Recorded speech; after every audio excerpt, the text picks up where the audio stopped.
We're now joined by Senator Paul Bettencourt from the state Senate. And Senator Bettencourt, I want to get your thoughts on now that, let me start that again. Now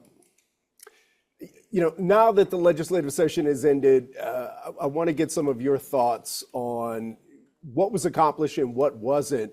Let's start with the THC ban. Do you believe that Governor Abbott will sign it? Well, that's the big question, isn't it? Okay, because it's his veto period and he can decide to sign or not sign.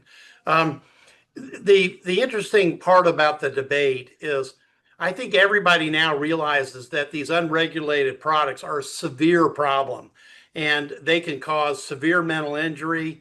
And some of these are literally, I looked at one product that had 16,000 milligrams of the active element, and that's like stuffing 330, 50 milligram gummies into your mouth. Now, at the same time, you've got people that have got chronic pain issues. So I think we've got two balanced bills, which is Teacup by Senator Perry, which expands basically the state's dispensary of THC for medical reasons.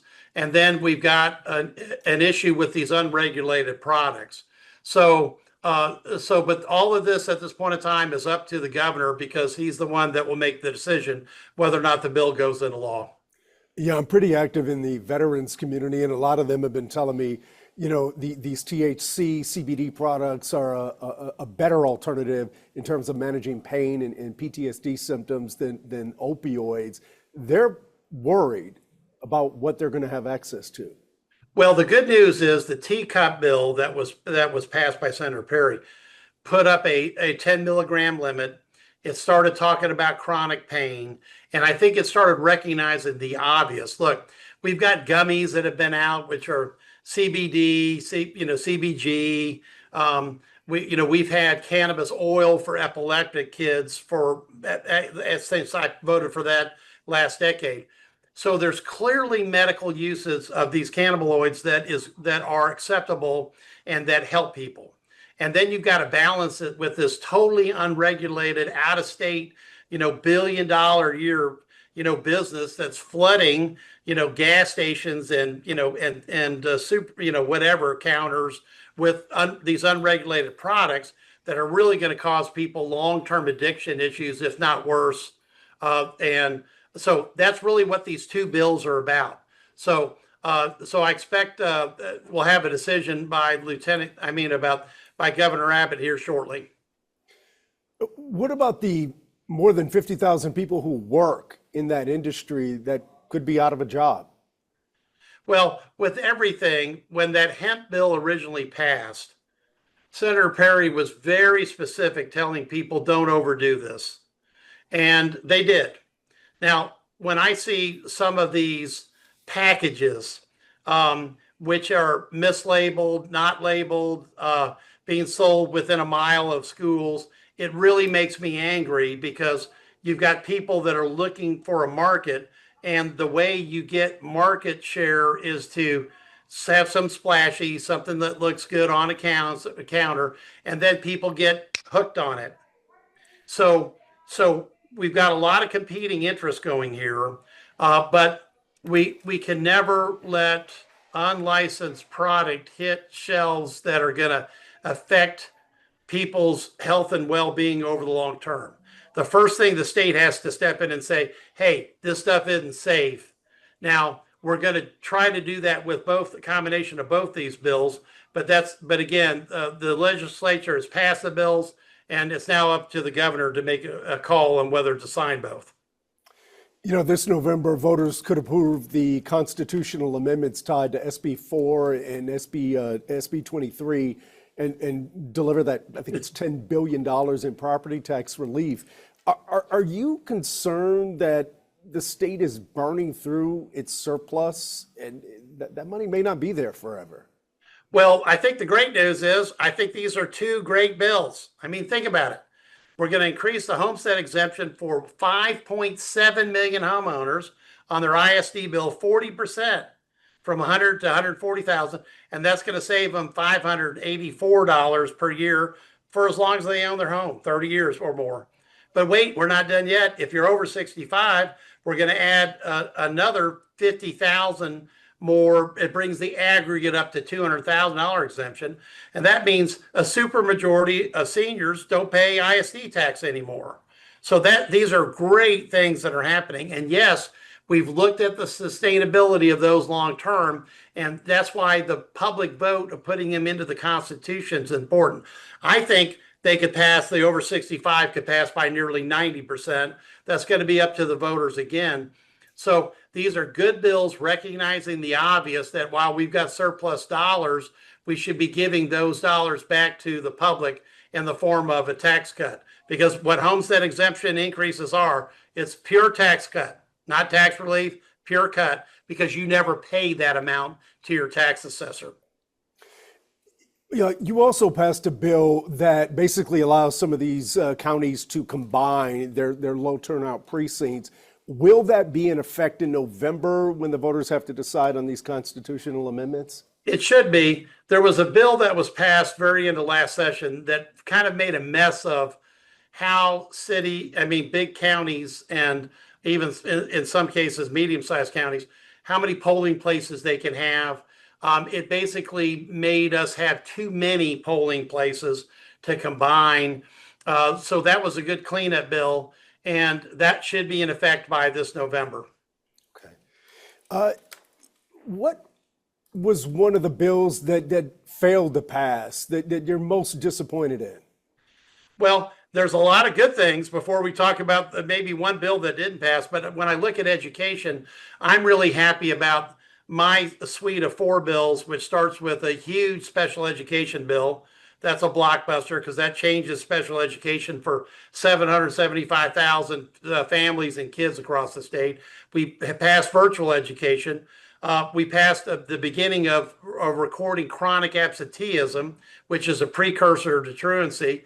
And we plugged every hole that I know of on keeping sexual predators out of the do not hire registry. So we're going to put all that on and allowing the TA commissioner to put somebody on the list if they think they're an immediate threat to children. About the only bill that we didn't pass in education was we took a really good shot at passing an A through F ratings update along with a replacement for the STAR test. That was with me and Chairman Buckley from the Education Committee in the House. We came up with a good conference committee report. The Senate all signed on, but it started getting opposition in the House, and the chair and the speaker didn't want to put it to a vote if they thought it wasn't going to pass. So that may be a bill that's waiting for us next time. But all in all, there was a lot more passed than people thought were going to happen in this legislative session. And to that effect, Governor Abbott just signed the school funding bill. What have you been hearing from your constituents about how that will help the school districts in your area? Well, it's going to be, look, the special education portion of it is transformational. That's about 850 million because we're going to have kids get an evaluation and then get help early. But that $8 billion is incredibly transformational. We're talking about, massive increases in teacher pay with teacher incentive pay, AKA bonus pay. We're talking about structural changes that help school safety. We're talking about money that school districts have been screaming for on, for usage there's about a half a dozen, major uses, another dozen minor uses in that bill. So I think that in the backwash of the big ESA debate, people were worried, were we going to leave the public school system behind? Well, that bill says, no, we're going to make sure that the public school system goes to the forefront. Like we want everybody to have a choice of where to go. We want to make sure our public school system operates at the best efficiency we can. So this has been a huge year for public education between the 8 billion, the ESAs, and then the other 4 bills I've talked about. A real transformational year in education in the state of Texas. In the past few sessions, Governor Abbott has been willing to call, one if not more special sessions to address issues that didn't get addressed in the normal legislative period.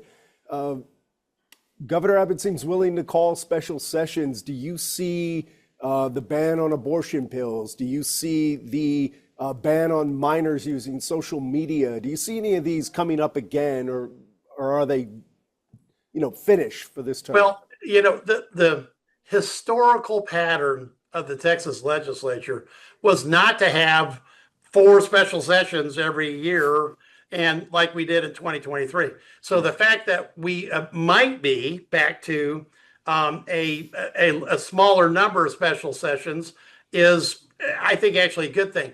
When you look at what's happening, if you don't pass the budget bill, you're automatically in a special session. The governor made it clear, if you don't pass educational savings accounts, you're going to be in a special session.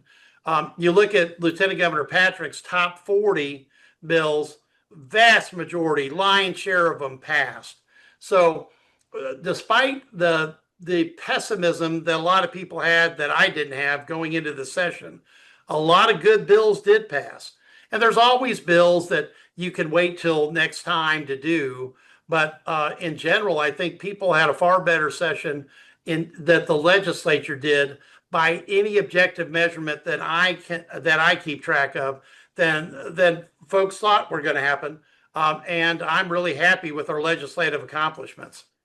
Yeah, a tremendous amount of bills were passed. Do you see some of these issues like the banning minors on social media or banning the abortion pill? Do you see those being addressed in a special session, or more likely pushed to the next legislative session in a couple of years? Look, I gave you an example. One bill that's very important is we banned cell phones in schools.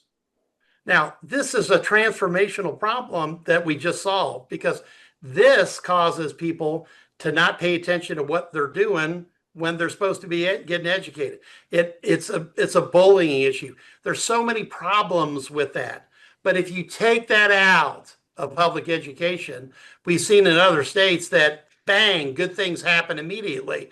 So not every bill has to pass all at the same time. Some of these issues are federal, okay? And when you look at, for example, the use of minors in social media, that's probably better suited for a federal Congress issue. Now, the difference is the Texas legislature on a per capita basis passes a lot more bills.